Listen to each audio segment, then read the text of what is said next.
आजच्या भागाची सांगता करूया 3 अत्यंत पॉझिटिव्ह बातम्यांनी।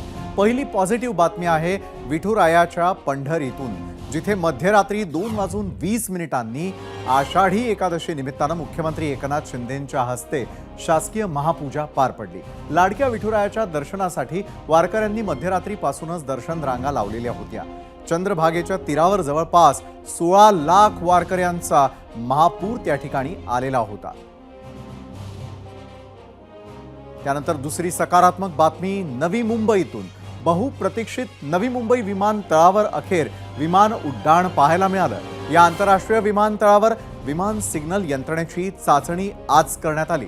या चाचणीमध्ये 2 विमानांनी सहभाग घेतला होता। इथे रनवेचं कामही युद्ध पातळीवर सुरू आहे। गेल्याच आठवड्यामध्ये केंद्रीय हवाई वाहतूक राज्यमंत्री मुरलीधर मोहोळ यांनी कामाची पाहणी करत या ठिकाणी आढावा घेतला होता। आणि आता तिसरी सकारात्मक बातमी आहे साताऱ्यामधून। लंडनमधून येणारी बहुप्रतीक्षित शिवकालीन वाघ नख अखेर साताऱ्यात दाखल झाली।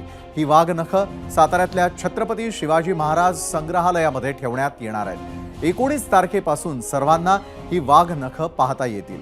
पुरातत्व विभाग आणि कस्टम विभागानं ही वाघ नख मुंबईमध्ये आणण्यासाठी विशेष प्रयत्न केलेले आहेत। लंडन इथल्या विक्टोरिया संग्रहालयामधून ही वाघ नख साताऱ्यामध्ये दाखल झालेली आहेत। ही वाघ नख सातारा, कोल्हापूर, मुंबई, नागपूर आणि दिल्ली या शहरांमध्ये शिवप्रेमींना पाहता येणार आहेत। त्याचं वेळापत्रक देखील लवकरच निश्चित होईल, अशी माहिती सांस्कृतिक कार्यमंत्री सुधीर मुनगंटीवार यांनी दिली आहे।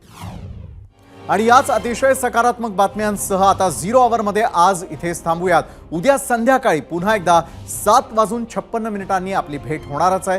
त्यासाठी पाहत रहा एबीपी माझा। एबीपी माझा, उघडा डोळे बघा नीट।